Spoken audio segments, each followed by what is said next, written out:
Look around, we are in the beautiful Venice, and every single day thousands of people come here from all over the world. Americans, Japanese, Germans, Australians, French, people who speak different languages, grew up in different cultures, vote for different politicians, support different football teams, and probably disagree almost on everything. But there's one thing they all agree on. This little piece of paper has value. Isn't that kind of crazy? Think about it.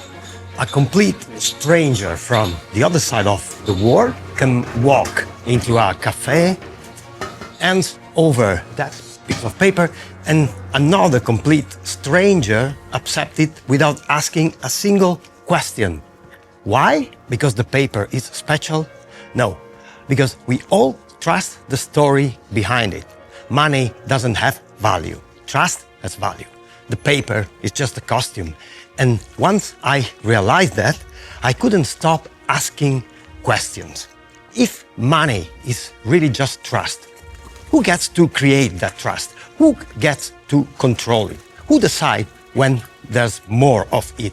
Those questions eventually lead me somewhere I wasn't expecting. Look at this city. Even the way we move is based on trust. We don't own the canals. We don't control the boats. We simply step into the system. People from every country standing together, quietly moving through the same network. Nobody asks who you are. Nobody asks where you're going. You simply buy a ticket, step aboard, and trust the boat will take you where you want to go. It's funny, even transportation in Venice is built on invisible agreements, just like money, just like so many things in life. Hello, can I have a coffee, please?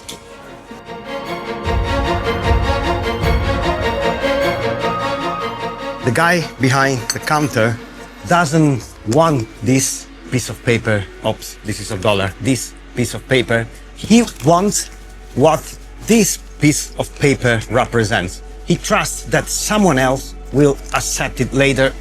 And again, it's trust, not paper. And good news, he accepted my dollar.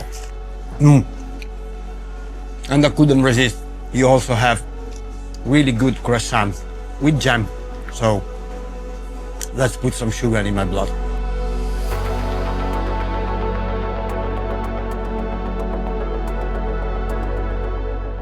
Now, what if instead of trusting banks or governments, we could trust mathematics? That sounds incredibly boring, I know, but mathematics has one beautiful quality. It doesn't care who's president, it doesn't care what country you're from, it doesn't care what language you speak. 2 plus 2, it's still 4. And that's the question that eventually led me to Bitcoin.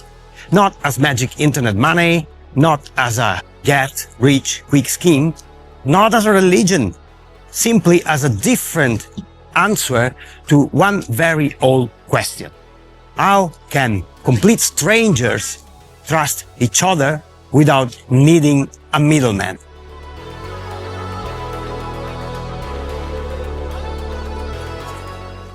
Now, before the comments explode, this isn't a banks are evil video.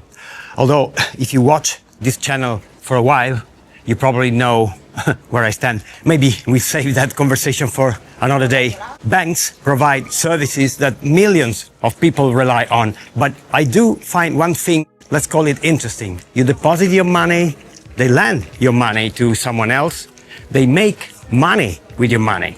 Then they charge you fees for using your own money. Honestly, that's a brilliant business model. Now, let me show you one of the biggest challenges every modern economy faces: inflation. Forget economics for a minute. Imagine there's a concert tonight, 1,000 seats, 1,000 tickets, simple. Now imagine the organizer secretly prints another 1,000 tickets. Same concert, same singer, same stadium, twice as many tickets.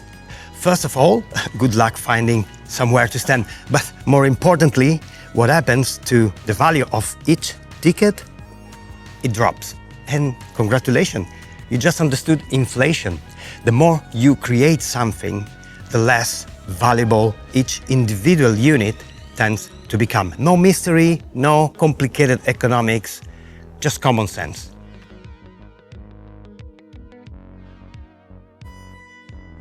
Then in 2008, someone using the name Satoshi Nakamoto asked a fascinating question. What if money couldn't simply be created whenever someone decides to create more? What if there was a fixed supply? What if digital money could also be scarce? Whether Bitcoin succeeds or fails, history will decide. But I think it's a fascinating question, and that's probably the best place to begin if you really want to understand Bitcoin.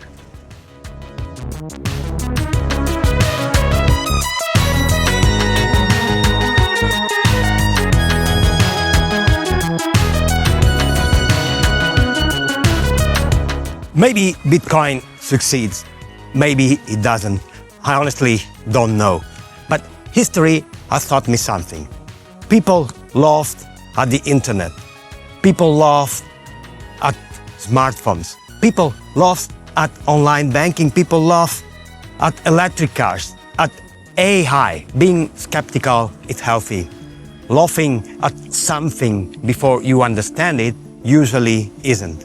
And in some way, Bitcoin isn't really the interesting part. The interesting part is realizing how many things in our lives only exist because we all agree they do. Money, borders, government, even value itself. When you start questioning those stories, you never really stop.